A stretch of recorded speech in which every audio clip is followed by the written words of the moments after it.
Audible Originals and OVB Sound present The Pursuit of Healthiness, hosted by me, Blake Griffin. In season 1, I said that the path to leading a healthy life felt more complicated than ever, and boy were we in for a rude awakening.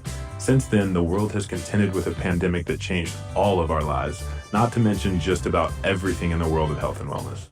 I've been approached about doing different podcasts, something in sports, something in comedy, or a mixture of the two. And those are two things that I love. But I've also had just a huge interest in health and wellness for a long, long time.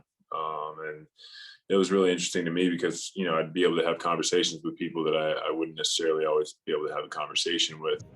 The one thing I think I always enjoy talking about a lot is mental health and mental wellness. I think we spend a lot of time talking about, for a long time, we've talked about physical wellness and all that comes with that. But I think a common theme that always pops up is mental health.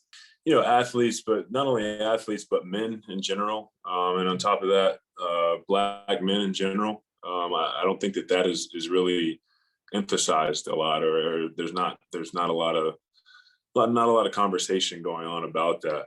And I've really appreciated the people who have been so open and willing to share, their experiences and their stories.